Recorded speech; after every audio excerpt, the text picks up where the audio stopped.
महाकुंभ मेला, एक रहस्यमयी और आध्यात्मिक यात्रा। नमस्ते अज्ञेयता के खोजियों। आज हम पृथ्वी पर होने वाली सबसे रहस्यमयी और मंत्रमुग्ध कर देने वाली घटना में डुबकी लगाने जा रहे हैं। हाँ, आपने सही समझा, महाकुंभ मेला। लेकिन रुकिए, क्योंकि हम सिर्फ एक आध्यात्मिक मेला की बात नहीं कर रहे हैं। हम इस प्राचीन आयोजन के उन अनएक्सप्लेन्ड, जादुई और अजीब पहलुओं में गहरे उतरने वाले हैं। तो महाकुंभ मेला को रहस्यमयी क्या बनाता है? क्या यह पवित्र नदी है जहां लोग अपने पाप धोने का दावा करते हैं?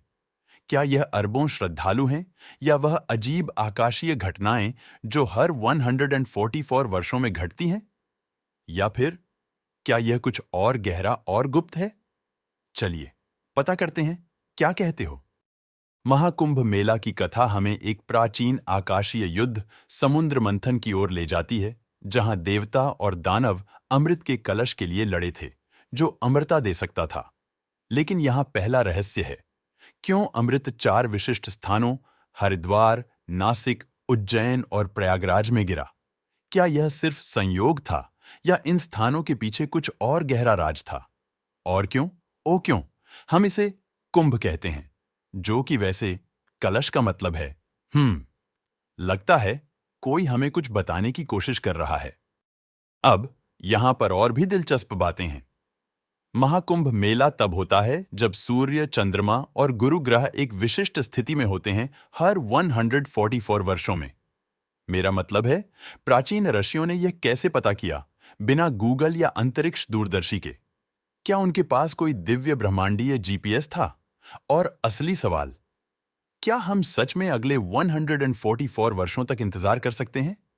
कुछ लोग तो 144 मिनट भी अपने खाने के आने का इंतजार नहीं कर सकते। अब चलिए बात करते हैं महाकुंभ मेला के असली जादू की। वह शहर जो कहीं से अचानक प्रकट होता है और फिर उतनी ही रहस्यमय तरीके से गायब हो जाता है। कल्पना कीजिए, हजारों तंबू, अस्पताल, शौचालय सुविधाएं, और हां, यहां तक कि वाईफाई जोन, सब कुछ ही हफ्तों में बना, जैसे जादू से। और फिर इस आयोजन के बाद सब कुछ गायब। यह कैसे होता है? क्या इसमें छिपे हुए निर्माणकर्ता हैं जो अंधेरे में काम कर रहे हैं? या फिर यह दिव्य इंजीनियरों का काम है जो पार्टी के बाद सामान समेटने में माहिर हैं? अब चलते हैं सबसे दिलचस्प अनुष्ठान की ओर, पवित्र स्नान। कहा जाता है कि कुंभ के जल में स्नान करने से सारे पाप धुल जाते हैं। कुछ लोग कहते हैं कि यह पुराने प्रेमी प्रेमिका को भी भूलने में मदद करता है। अब यहां सवाल है, ऐसी साधारण सी बात में आत्मा पर इतना गहरा प्रभाव कैसे हो सकता है? क्या यह जल की पवित्रता है, या फिर लाखों लोगों की सामूहिक ऊर्जा जो एक साथ अपने पाप धो रहे हैं? और सोचिए, क्या यह दुनिया का सबसे बड़ा आध्यात्मिक स्पा डे हो सकता है? अब नगा साधुओं की बात करें। ये निडर, निर्वस्त्र साधु मेला क्षेत्र में ज्ञान की तलाश में घूमते हैं। ये असली न्यूनतावादी हैं, बिना कपड़ों के रहते हुए पर ज्ञान से भरे हुए। लेकिन यहां एक रहस्य है, वे बिना भौतिक संपत्ति के कैसे जीवित रहते हैं, शारीरिक और आध्यात्मिक रूप से? क्या यह उनके दिव्य से जुड़ाव की वजह है, या फिर उन्होंने कोई प्राचीन राज खोज लिया है जिसे हम अब तक समझ नहीं पाए हैं? मुझे तो लगता है, मैं तो 1 घंटे बिना फोन के नहीं रह सकता। अब चलिए कुछ अप्रत्याशित बात करते हैं। कुंभ मेला में एक खोया पाया विभाग भी होता है। हां, आपने सही सुना।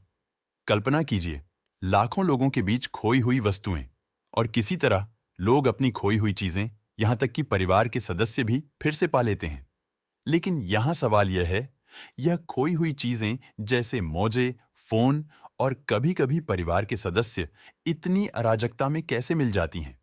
क्या यह दिव्य हस्तक्षेप है, ब्रह्मांडीय भाग्य, या शायद एक आध्यात्मिक वाईफाई है जो हम सभी को इस मानवता के समुद्र में जोड़ता है? और खाने के शौकीनों के लिए चिंता मत करो, यहां सिर्फ आध्यात्मिक रूप से नहीं, बल्कि स्वाद में भी तृप्ति मिलेगी। महाकुंभ मेला स्वादिष्ट खाना भी परोसता है, गर्मा गर्म कचौरी से लेकर मीठे जलेबी तक। यह तो जैसे इंद्रधनुष का स्वाद हो। लेकिन एक मजेदार विचार है, क्या इस जगह की आध्यात्मिक ऊर्जा इन चीजों को और भी स्वादिष्ट बना देती है? या शायद यह विश्वास और स्वाद का दिव्य संयोजन है? और अंत में संगम के बारे में न भूलें, गंगा, यमुन और सरस्वती नदियों का मिलन। लेकिन यहाँ एक सवाल है जो सबके दिमाग में है। क्या सरस्वती नदी अब भी धरती के नीचे बह रही है या यह केवल एक मिथक है? कुछ लोग मानते हैं कि नदी छिपी हुई है, फिर भी मौजूद है। क्या यह कोई ऐसा राज है जो दुनिया ने भूल दिया है या फिर यह फिर से रीडिस्कवर होने का इंतजार कर रहा है? और अगर यह सच है, तो इसका मेला की आध्यात्मिक ऊर्जा पर क्या असर होगा? तो महाकुंभ मेला के पीछे असली रहस्य क्या है? क्या यह आकाशीय संरेखण है, पवित्र जल है, वह छिपी नदी है, या वह चमत्कारी ऊर्जा है जो लाखों लोगों को जोड़ती है? या फिर क्या यह सिर्फ एक याद दिलाने वाला है कि इस दुनिया में कुछ चीजें इतनी असाधारण हैं कि उन्हें समझाना मुश्किल है?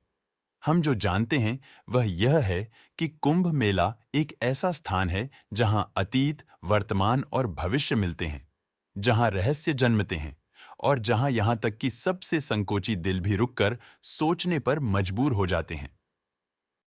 क्या आप इस आध्यात्मिक रहस्य में डुबकी लगाना चाहेंगे और इसे खुद अनुभव करना चाहेंगे? हमें कमेंट्स में बताएं। और याद रखें, चाहे कुंभ हो या जीवन, हमेशा विश्वास के साथ डुबकी लगाएं। अगले समय तक जिज्ञासु बने रहें, रहस्यमय बने रहें और उन गहरे ब्रह्मांडीय सवालों को पूछते रहें। अलविदा।